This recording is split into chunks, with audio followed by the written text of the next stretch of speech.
Boa noite, vocês internautas que acompanham nossa página. Hoje a nossa live é com a jornalista e militante ambiental Agnes Franco, e o tema é a transição ecológica às cidades. Ela, inclusive, estava falando que esse tema, o termo transição ecológica, tem que ser atualizado, mas nós vamos falar isso aqui durante o nosso bate-papo. Boa noite, Agnes, como é que você está? Boa noite, Thiago. Tudo bem? Bom demais estar aqui com você. Falar um pouco sobre Santo André, né? Que é a Isso, minha ó, casa. Embora eu fugi de Santo André um pouco, mas é a minha casa, né? Então, eu estou muito isso. contente com o convite que você me fez. Obrigada, viu? Bom demais estar aqui. Primeiro, uma honra ter você aqui nessa live, uma militante histórica nossa aqui, uma jovem, né? Nós estamos precisando pensar em propostas inovadoras, em coisas legais. Santo André, que já foi laboratório de tanta coisa positiva, acho que nós precisamos se reatualizar permanentemente. A esquerda, os movimentos sociais. E esse tema, a transição ecológica, a questão ambiental, ela é para mim, da ordem do dia, né? Então, nós temos um processo eleitoral pela frente e nós temos que construir propostas, né? Então, eu queria, Agnes, que você começasse falando aqui com os nossos internautas o que é a transição ecológica, como é que você está vendo isso? Explica para nós um pouquinho esse termo, qual é o debate que está fazendo aí na nossa Comissão Nacional da Questão Ambiental, para que a gente possa daqui surgir perguntas e a gente poder fazer um bate-papo aqui entre os companheiros. Tá. Bom, primeiro, de novo, agradecer o convite. Estou super contente mesmo de a gente poder fazer essa discussão, porque parece que são coisas, às vezes, tão distantes, né, da gente, das nossas cidades, e às vezes a gente fica numa elaboração tão teórica que a gente acaba se distanciando, né, do dia a dia mesmo, da gestão de município, do que se vive nas cidades, e é muito legal a gente poder conversar com isso. Bom, o Partido dos Trabalhadores, ele, embora não seja reconhecido dessa forma, desde a da fundação do partido, a agenda ambiental ela é presente no PT.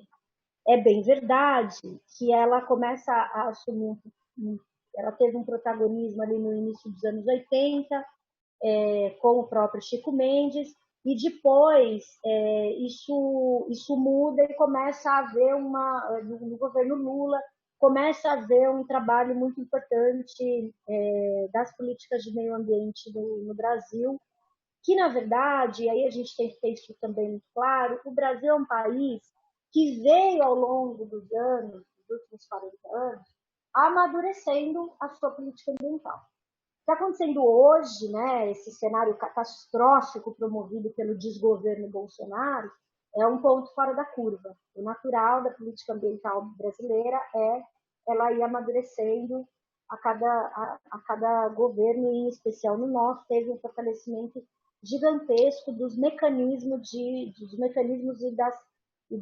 das ferramentas de gestão nessa área.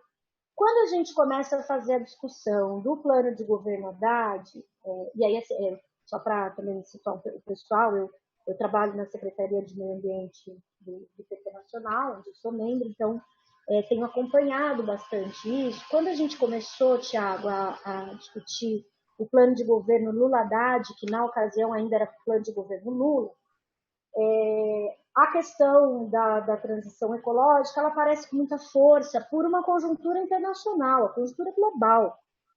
A emergência climática ela está aí para qualquer pessoa ver, né? Não precisa ser gênio, não precisa ser da área ambiental para saber que os eventos climáticos estão cada vez mais extremos e que isso é fruto de um modelo civilizatório.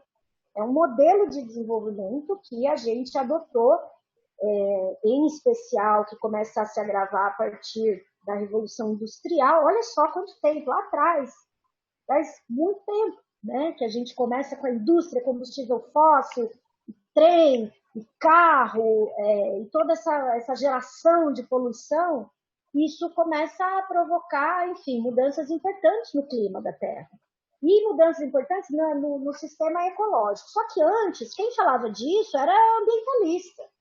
Era quem, a gente brinca que era aquela coisa dos abraçadores de árvore, né? Sim. Hoje, falar de transição ecológica, que é esse debate que a gente vem fazendo muito mais forte a partir do plano de governo do Haddad, que amadureceu, e hoje a gente vem chamando isso de transição ecológica, passa a ser o ponto estrutural, o agente articulador da política pública do Partido dos Trabalhadores. Isso não é uma questão de discutir política ambiental. Política ambiental é parte das políticas que a transição ecológica propõe, é parte dessa articulação. O que nós estamos falando que a transição ecológica trata é literalmente isso, é tratar de uma economia justa, respeitando todas as formas de vida, mas garantindo também a vida humana.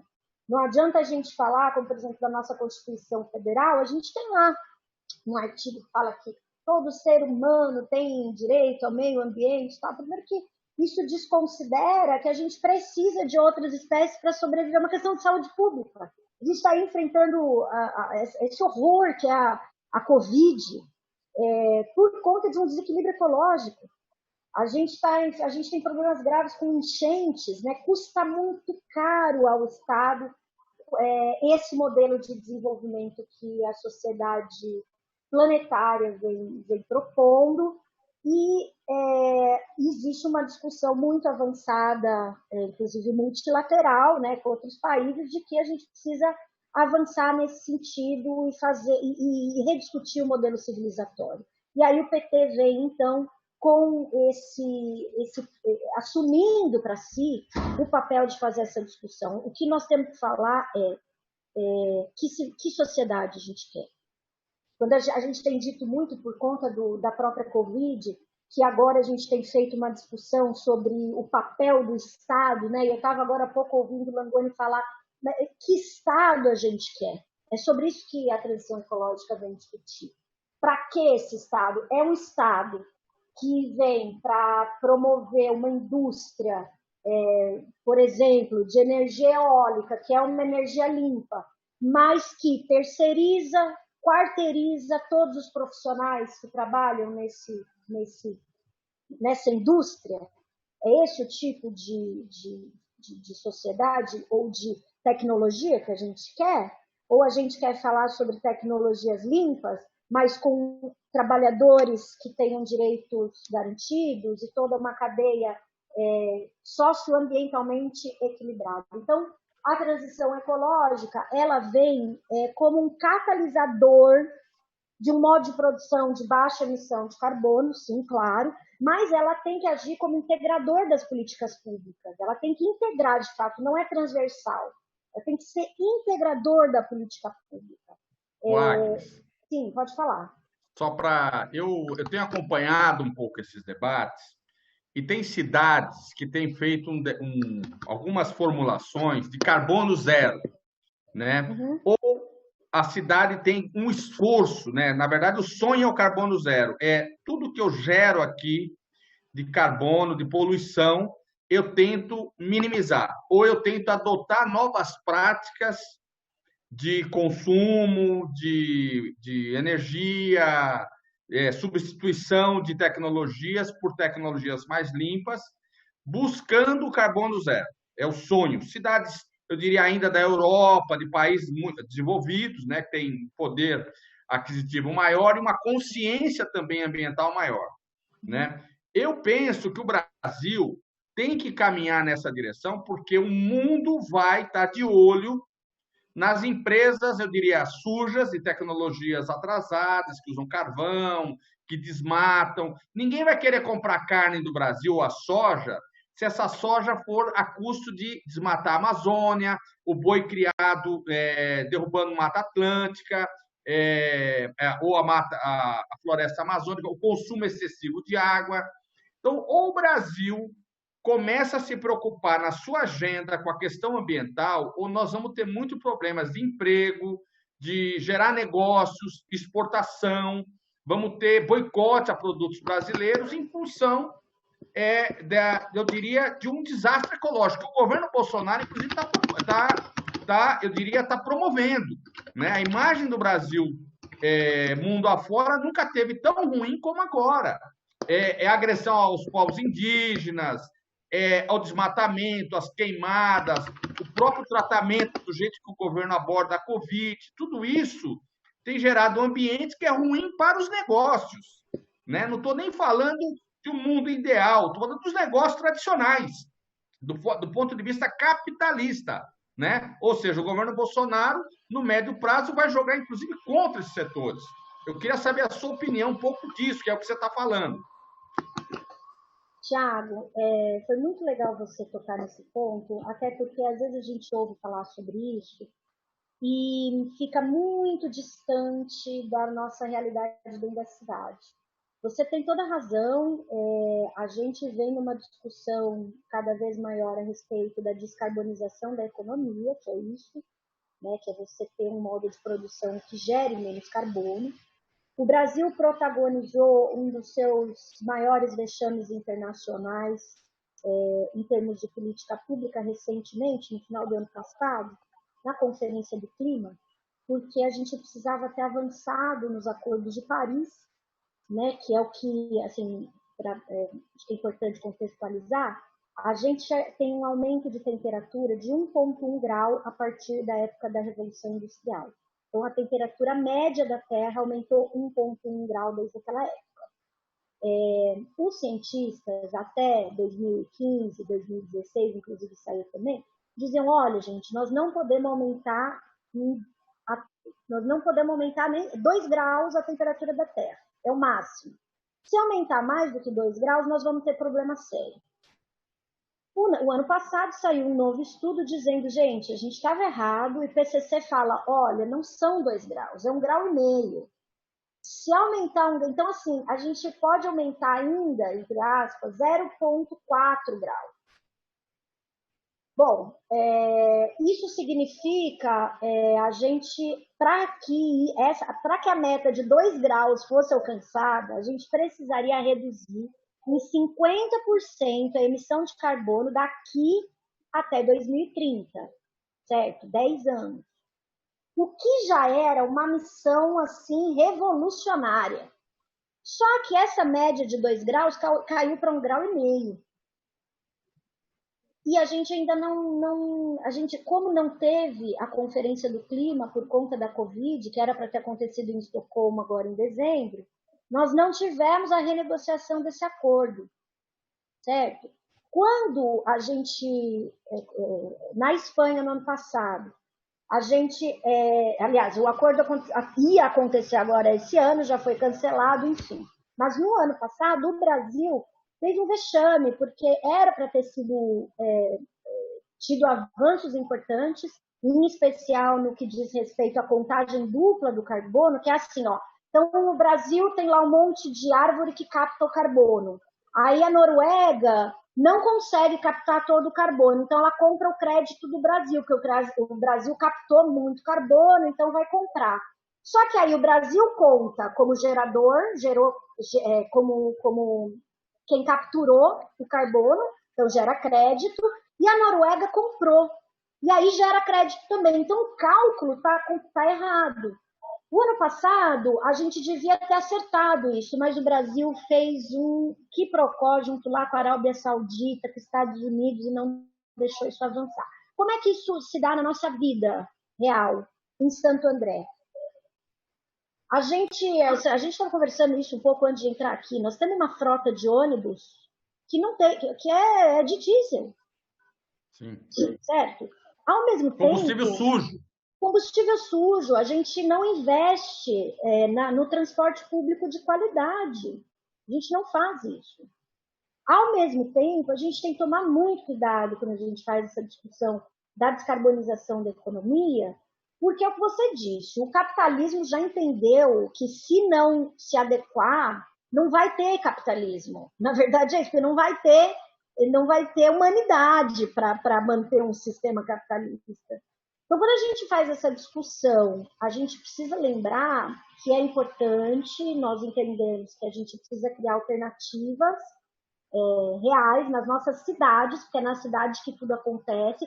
A gente pode criar mecanismos legais para favorecer isso, a gente pode incentivar as indústrias que trabalham com uma economia justa, e uma economia justa, ela é justa com o trabalhador, ela é justa com o meio ambiente, ela olha para o resíduo que ela gera, ela olha para a cadeia produtiva inteira, da produção até chegar no consumidor final.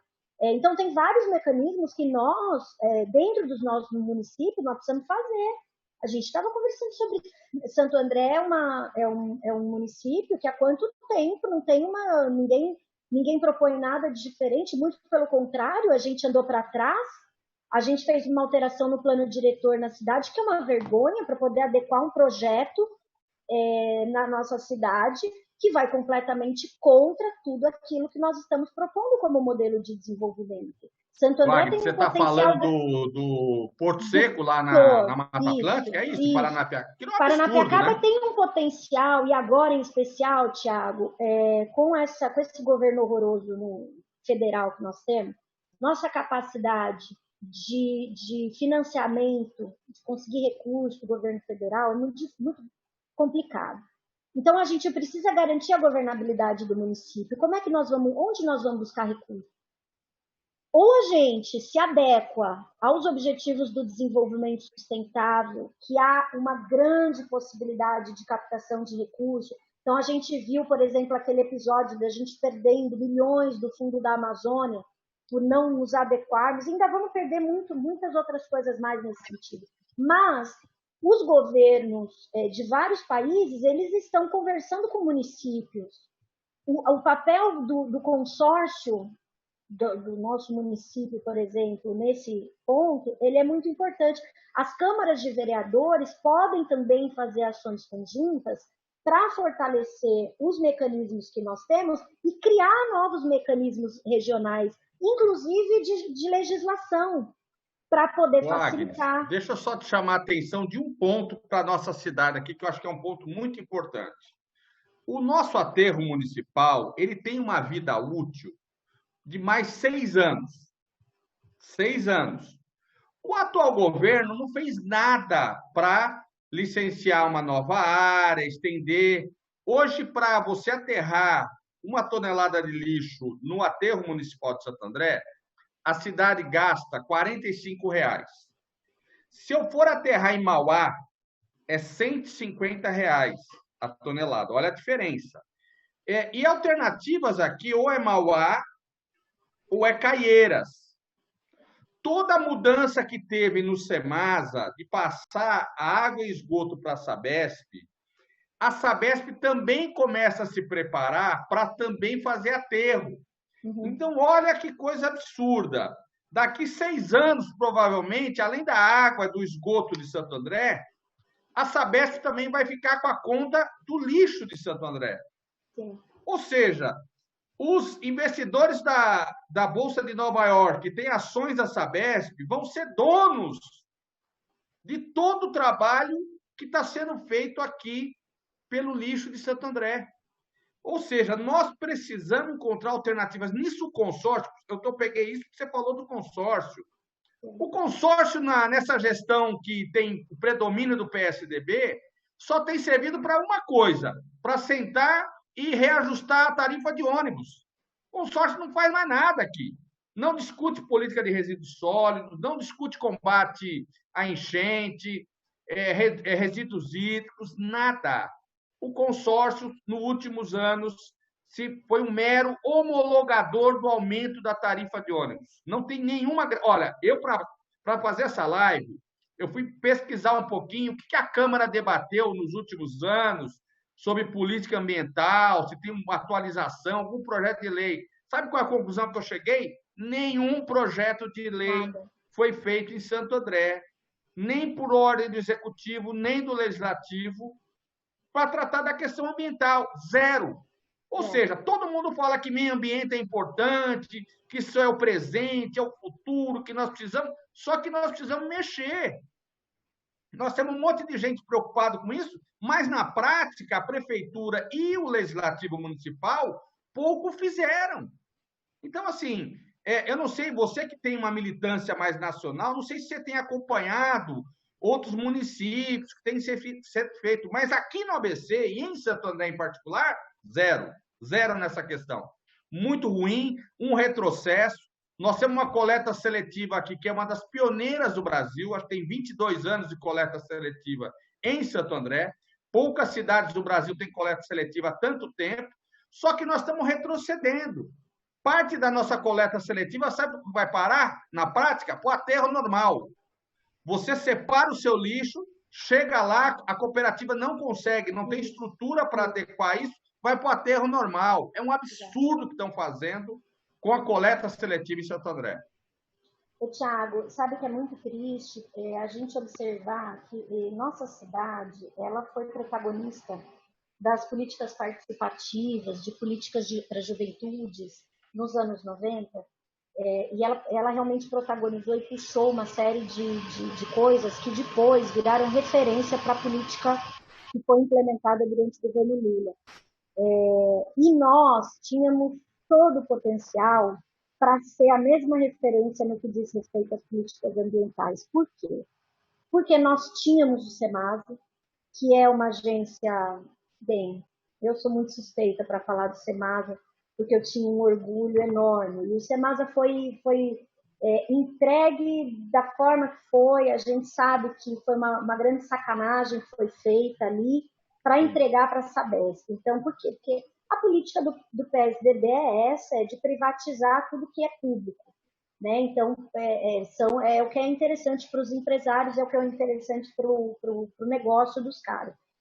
No caso do lixo, não é diferente. Por que, que eles estão lá sentados? Porque deve ser muito interessante entregar o lixo para Mauá, né? Deve ser muito interessante. Sim. Ou pior, vir com a conversa, que nós já vimos, inclusive, ainda bem, o povo parou de falar essas bobagens, mas de construir incinerador para queimar o lixo, que é outra coisa que, enfim, não tem cabimento. E, além de tudo, nós temos uma área de manancial gigantesca, riquíssima, e ainda temos mais outra região fundamental que poderia ter investimento internacional gigante para turismo de base comunitária, que é Paranapiacaba.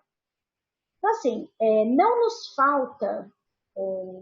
nos faltava, né, até outrora, ferramentas para isso. Nós estamos entregando cada uma dessas coisas para o poder privado ou para quem tem interesses que não são convergentes ao momento de mundo que nós vivemos. Veja, eu quero deixar muito claro aqui que eu acho que é preciso, Tiago, nós estamos vivendo conflitos tão intensos que às vezes a gente não consegue separar quem é quem. É importante a gente entender que há pessoas muito mal intencionadas em todo esse processo, né? Essa coisa do lixo mesmo, eu acho que é um bom exemplo, na questão dos transportes, existem empresários muito mal intencionados, e existem pessoas que ainda não compreenderam a dimensão que isso tem. Com essas pessoas que ainda não compreenderam que nós precisamos rediscutir modelo de desenvolvimento, para que a gente quer a Prefeitura de Santo André? É para fazer um monte de viaduto? Ou é para a gente rever, por exemplo, um plano de um plano municipal de gerenciamento de resíduos sólidos? Para que a gente quer esse instrumento na nossa mão? Então, e é importante a gente fazer um diálogo amoroso até com essas pessoas que ainda não compreenderam. A gente vai precisar, nesse momento, de muita sabedoria para saber quem é o nosso inimigo, porque a gente, com o inimigo, não é hora de dialogar, a gente deixa ele lá quietinho, a gente não precisa brigar com ele também. A gente pode fazer a disputa assim como nós estamos fazendo aqui, né? A gente não precisa pegar uma figura e atacar ela sem ser aquele que está na presidência, porque daí, ou o Salles, enfim, essa gente toda, é claro, né? Não estamos aqui querendo fazer a linha poliana, mas nós precisamos fazer essas discussões, inclusive entre nós, cidadãos da nossa cidade, com um pouco mais de carinho, né? De explicar para as pessoas da nossa cidade que defender os nossos patrimônios e que discutir a gestão do lixo e que discutir o tanto de poluição que a gente vem emitindo, ou olha, veja a Oliveira Lima, a gente olha para a Oliveira Lima no final de semana, em alguns dias que o povo tira a caixa e tal, se não são os catadores que fazem o trabalho importantíssimo, que precisa ser, nós precisamos tratar de outra forma os catadores na nossa cidade, nós precisamos tratar, lembra, a gente tinha a usina de papel, que durante um tempo foi um exemplo maravilhoso de política pública, de parceria que a gente tinha. Com o tempo, isso ele ficou atrasado, o projeto, mas ele tinha um potencial incrível e pessoas que faziam a gestão daquele projeto muito dedicadas. Então, como é que a gente vai fazer essa gestão do nosso resíduo no nosso município? A gente vai continuar permitindo que o morador separe o seu lixo e esse lixo vá para um aterro? É isso, porque nós não estamos dando conta de fazer a gestão desse lixo. Como é que na educação ambiental nós vamos trabalhar e vamos conversar com as pessoas? Nós vamos tentar fazer uma parceria com as escolas? Ou a gente vai fazer uma parceria com as ONGs? Como que é essa discussão que nós precisamos provocar? E a transição ecológica, ela pede essa discussão de forma ampla na sociedade. Wagner, eu me lembro que quando eu fui trabalhar na primeira gestão aqui do PT, primeiro implantou-se todo o projeto de coleta seletiva, tal. Depois nós fomos para o projeto que era o Recicla Rede, que era a gente trabalhar o que foi o embrião de uma tecnologia reversa, né? A gente falava, olha, é do berço ao túmulo. Quando um empresário coloca uma garrafa PET no mercado para vender um refrigerante, ele tem que ser responsável por essa garrafa quando ele põe no mercado até a destinação final. E isso tem um custo para a sociedade. Ele tem que ser responsável com o veículo, ou seja, os municípios ou uma região como a ABC pode criar centros de reciclagens para reciclar veículo, esses entulhos, essas caçambas que a gente vê por aí nas ruas, elas vão para um aterro, é caríssimo aterrar. Normalmente o aterro aqui é lá de Mogi das Cruzes. É super caro. E essa caçamba que tem lá areia, tijolos, tal, poderia virar brita, poderia virar um outro produto, até para você reverter para habitação popular, por exemplo, ou outros usos na indústria. Mas para isso você precisa ter investimento. Ó. Quando você joga um computador velho fora, dentro daquele computador você tem ferro, níquel, alumínio, você tem uma série de metais, inclusive alguns muito caros, que poderia se reverter para o uso da indústria. Então, a gente pensar em centros de reciclagens com investimentos públicos, pegar a Universidade Federal, a Fundação, usar para a gente construir propostas que são importantes do ponto de vista do meio ambiente. E antes de devolver a palavra, você vê como que a gente pega aqui, ó, Zé Galvão, que é de São Bernardo, está acompanhando, o Silvio Lopes mandou dizendo que parabenizou a live, mandou um abraço para você, Danilo Marques, Marisa Montanha, o Aguinaldo, a Val Brito, mandou um abração para você, a Val, a Rosana Banharoli, o Aderlan, que é o GQE, João Turípio, Léo Cruz, parabéns pela iniciativa, o Etivânio, todo mundo mandando aqui mensagem, parabenizando a nossa live, em especial você, Agnes, por ter nos ajudado. A Lígia também, mandando aqui. A Lígia, vice-presidente do PT, mandando aqui uma abração para você, Agnes. Minha dirigente. E o Abelhão do Guaraciaba. Tem todo Lígia, mundo, fala, tá? Lígia fala, eu obedeço, que eu não sou. Essa é minha dirigente. Beijo para vocês também, gente. Obrigada aí por estar junto com a gente nessa conversa. Ô, Thiago, sabe o que eu queria te falar? Que você tocou em 2 pontos que eu pensei aqui que é importante. Um é o seguinte: a transição ecológica, ela trata justamente disso que você falou. Tem algumas perguntas, assim, que qualquer projeto que a gente for tocar dentro do poder público, porque você falou, poxa, isso pode virar brita e ser aproveitado para construir casas populares e tal. Quando a gente diz que a transição ecológica ela é estrutural e integradora das políticas, é sobre isso que a gente fala. Então, por exemplo, você vai fazer um novo projeto lá no município. Isso vai tem um potencial para agregar valor de mão de obra, por exemplo, na execução? Como que é a questão da degradação ambiental desse projeto? Como que é o desenvolvimento econômico? Vai envolver trabalhador de baixa renda? Enfim, emite poluente? Dá para isso em qualquer área. Você vai fazer um projeto de moradia, se você for fazer um projeto de educação, se você for fazer um projeto lá na Secretaria de Mulher, não importa em que área, essas perguntas elas precisam ser feitas. E quando elas forem feitas, Thiago, inevitavelmente essas questões vão aparecer. E aí eu vou te falar uma outra coisa que é importante a gente, inclusive, falar para todas as pessoas. A legislação, a ambiental, ela tem uma coisa maravilhosa. Eu vou falar do ambiental porque, né, eu conheço um pouco melhor, não sei nas outras. Mas na nossa área tem uma coisa que é muito boa, que é o seguinte. Quando você tem, por exemplo, uma lei federal que diz, olha, aqui pode cortar árvore. Aí você tem uma lei municipal que diz, não, aqui não pode cortar árvore. Essa lei, que é um pouco mais rigorosa, ela se sobrepõe a outra legislação. O que eu quero dizer com isso? Eu quero dizer que a gente pode aproveitar todas as nossas ferramentas, até a lei orçamentária, enfim, qualquer uma das nossas ferramentas, e inserir na legislação as coisas que são adequadas ao nosso município.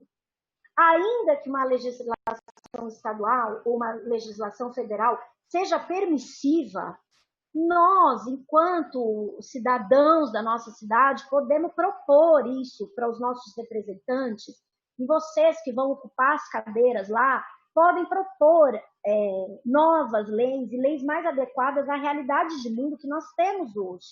Então, essa conversa de, mas eu vou fazer, vamos falar incinerador, vou fazer incinerador, ou vou fazer não sei o que está na lei. Eu costumo dizer o seguinte, até uns 150 anos atrás, também estava na lei comprar e vender gente em praça pública. Era legal. Pessoa, ser humano. Então, foi preciso alguém falar, cara, essa lei é um absurdo, isso está errado. Nem tudo que é legal é justo, né? Exato. Nem tudo que está na lei é justo. Não é. E o papel do legislador é justamente falar, gente, olha, a sociedade ela é viva, a cidade é viva, o planeta é vivo, então estamos num outro momento, vamos reciclar isso aí, né? Então, acho que esse diálogo que você propõe, assim, Thiago, é muito importante, e eu espero verdadeiramente ver essa iniciativa nos nossos pares. Isso é muito, não se trata de uma agenda mais isolada, sabe? Olha, e aí quando a gente vai falar de disputa ideológica, eu vou te falar um negócio. Uma das maiores bancadas da Câmara Federal é a bancada da proteção animal. Todos de direita. Todos de direita. Quem defende vida, o Newton sempre fala isso, né? Quem defende a vida somos nós, a esquerda. Somos nós que defendemos a vida. Por que a gente tem tanto medo de fazer a discussão sobre direito animal? Nós precisamos precisamos falar sobre isso. Nós precisamos criar no nosso município uma legislação que garanta o direito da vida animal, que a gente precisa montar hospitais regionais veterinários, gente. Nós precisamos fazer isso. Sim. Vai lá na favela, pergunta lá para o dono do cachorro se o cachorro dele é ou não é importante. Wagner, só para mim colocar mais um argumento, eu vou passar para você, depois fazer as suas considerações finais, a gente já está fechando aqui. Mas quando eu fui do Sindicato dos Químicos, nós travamos uma luta, entre outras lutas, contra a ródia química, porque a ródia fazia testes de perfume nos coelhos. E o perfume cegava os coelhos, era descartável. Então, o sindicato, na época, nós não tínhamos tanto essa noção ecológica, mas nós achamos aqui um absurdo a ródia sacrificar um animal para testar perfume que ia ser vendido para pessoal de grife e tal. Então, nós fizemos toda uma luta. Eu diria, o PT, até pela característica, eu diria, de combate ao capitalismo, né? sempre se colocou, nunca, talvez não é o partido que assumiu as bandeiras, é o partido que mais assumiu as bandeiras ecológicas, ainda que não é identificado dessa maneira, né? Eu diria, o marketing partidário não trabalha isso. Mas nós fomos, por exemplo, responsáveis no governo Lula de criar a Raposa Terra do Sol, que é a maior reserva indígena do planeta. Eu me orgulho disso, que o Bolsonaro agora quer destruir. Sim. Nós fizemos uma série de leis, né, de tecnologia reversa, tal. Ou seja, o PT, até por conta que defende os trabalhadores, defende a saúde, defende o SUS, a vida, nós temos que se contrapor a esse capitalismo predatório, que quer esgotar as riquezas. Então, eu penso que nós temos que, no âmbito das cidades, Agnes, e você é chamada aqui para Santo André para contribuir com esse debate, você tem uma experiência muito grande acumulada nisso. Então, eu queria aqui, vou depois finalizar, mas já te agradecer pela sua contribuição. Nós estamos chegando no nosso horário que a gente tinha combinado. Eu quero passar agora a palavra para você fazer o fechamento aí da nossa live e daí a gente poder caminhar aí para outros momentos e outras etapas aqui, tá bom, companheiro? Tiago, de novo, muito obrigada por esse convite tão querido. É bom demais conversar com a minha cidade, né? Eu tenho pouquíssimas oportunidades de fazer isso, então tenho que te agradecer imensamente por isso. Às vezes a gente fica esquecido lá no Nacional, sabe? Sim. O povo esquece da gente. É verdade. Outro dia eu estava falando. E são nossos talentos. Você é um talento. Nós não podemos esquecer nossos talentos, desperdiçar talentos. Porque nós estamos precisando de tanta ideia, tanta gente. Você vem contribuir com isso, Agnes. Eu fico super contente de colaborar de alguma forma. E aí dizer que... Primeiro, que mais uma vez eu estou à disposição do partido para a gente fazer esse debate sempre que necessário. Na verdade, essa é a minha tarefa hoje, né? Escrever e falar sobre transição ecológica e conversar com todo mundo. E dizer, acima de tudo, que nós estamos num momento que eu acredito que nós precisamos ter coragem, né? A coragem que a gente sempre teve para fazer a militância, para fazer a luta, é também a coragem para conhecer coisas que nós não conhecemos, para sair da nossa zona de conforto. O mundo nos obrigou a fazer coisas que nós não sabíamos como se fazia. Tem um monte de gente que aprendeu a fazer pão nos últimos tempos, que aprendeu a cozinhar, que aprendeu a varrer. Eu gostaria muito que nós aprendêssemos todos a ouvir um pouco mais a sabedoria da Dona Maria, do seu João, das mães de santo e pai de santo que estão nos terreiros da nossa cidade, que fazem parte dos povos tradicionais garantidos na lei, da gente ouvir mais os povos indígenas. E a gente tem muitos deles no ABC, não é porque estão num contexto urbano que são menos indígenas. Existe uma sabedoria muito grande sobre como ter um modelo de sociedade que não é morar em árvore, como algumas pessoas gostam de achar que é. A gente quer desenvolvimento, sim. A gente precisa da tecnologia, mas a gente precisa que tudo isso seja a serviço da vida e não da destruição da vida, né? A gente precisa garantir que todas as formas de vida continuem existindo de forma harmônica dentro das políticas públicas, gente. São reflexo de quem nós somos.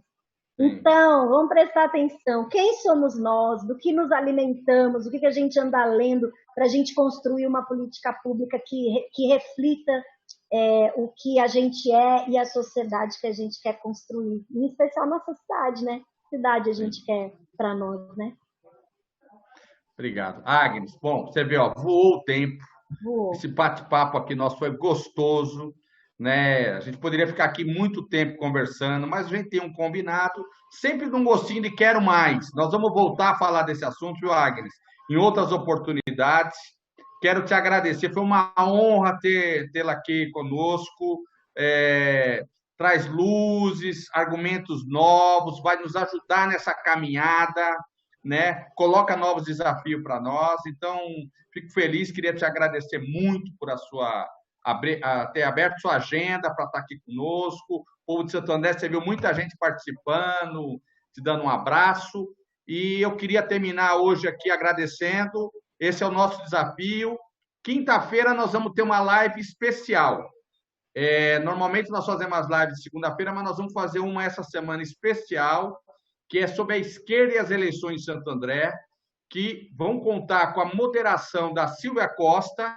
Eu vou fazer parte do debate com o Ricardo Alvarez, do PSOL, e o Renan Arraes, do PCdoB. Então, não perca, será nessa próxima quinta-feira, dia 9 de julho, às 20 horas, tá bom? Agnes, grande abraço, sucesso, tá bom? Beijo, companheiro, obrigada. Obrigada a todos e todas. Obrigada, Denis, pelo suporte aí na técnica. Aí, Denis.